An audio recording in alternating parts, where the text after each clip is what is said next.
Awesome. Hey guys, we're down here at the America's Cup Village with legendary sailor Nathan Outeridge and legendary foiler Bevan Gooch. Auckland NZ is turning it on. What a crazy series. My mind is just frazzled with when this thing is going to end. Speaking of wind and foil sizes, so we just wanted to talk a little bit about the foils and what they do. Obviously everyone knows the gist, they generate lift and drive and a faster ride than a traditional boat that's in the water, but foil shape, so you know, a bit of a representation. This is our 1050, that's a lower aspect, more leading edge sweep, which is more forgiving to ride, but the flip side is maybe it doesn't have the top end range, whereas you've got a high aspect foil like our new HA 1125, which is inspired by what the America's Cup guys are doing. Pete and Jimmy, Pete especially, has actually had some input into the shape of this foil, because why not? He's pretty smart, knows what he's doing. So Nathan, yeah, talk us through a little bit about foil shapes and what is going on with the two boats and why there's some little differences there. Yeah, it's a good analogy of the two boats. Like, so Luna Rossa have got more area on their foil, a little bit similar to this one. This one's a click smaller than that one, but it's got more chord, right? And it's got a bit of sweep in the tips. And what it basically is it handles being slower, right? You know, you could not stall this foil as easily. So in the pre-starts, when they're going a bit slower and trying to hover at those bottom speeds, doing high modes, exiting tacks, this foil is more forgiving. So if you're riding this one in the surf, you know, you can probably handle that. You can probably spin it around a bit quicker, whereas the higher spec foil is probably more designed for top speed. You know, it's a thinner foil. You know, to get it up and to get it going, it's probably harder to use, but once you're going and you've got that speed, you're going to generate, you know, a bit more pace out of it. I mean, from my experience, they also have a bit more range for the area that they have, so that you can go smaller and you get that increased top end as well. But the flip side to that, as with everything, is that they're harder to keep going. So they're a bit more technical to drive. But so yesterday the guys were going pretty good in the Light Team New Zealand in the practice. I mean, they seemed to be, you know, going well. In the race the day before where they won by miles, I mean, they were smoking. Well, their foil, you know, like this might be smaller. You know, New Zealand's foil is definitely smaller, but therefore it produces less drag. So it helps you get to that takeoff speed quicker. Right. And then it's just how do you use the power above the water to actually get out. They can't pump. You know how when you're on a foil board, you are pumping with your legs and really trying to generate takeoff. I was asking some guys yesterday in the commentary, what do you do on a boat like this? You can't pump the sail quick enough. You can't flap the foils to get up. So it's about minimizing your drag to get to takeoff speed. And that's why you're seeing boats take off at pretty similar wind speeds.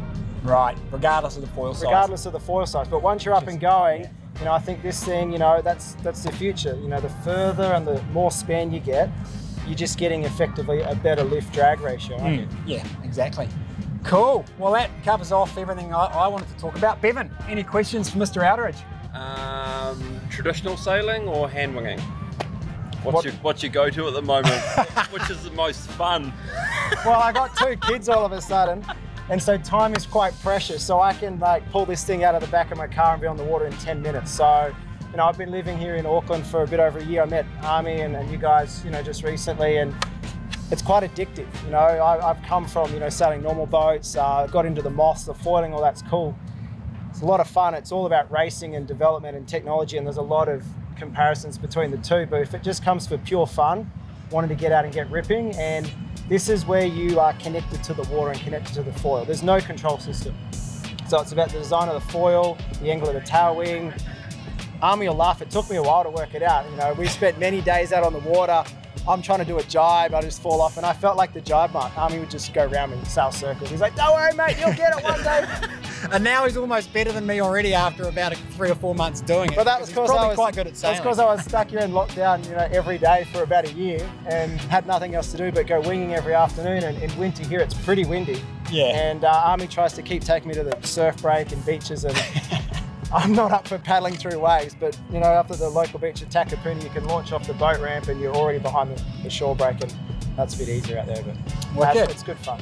Riding the smaller board with the hand wing, just being really connected to the wing set. I mean, there's not other sort of a foiling vessel that you're on a board that size. Yeah, for sure. The smaller the board is, the more fun it becomes. You know, this thing's tiny. I'd love to have a go on this little board one day. I'm not quite that advanced yet. I started on the 80 litre board, and I'm 80 kilos, so that was, you know, was a good upgrade from what I originally started on, which was a massive board.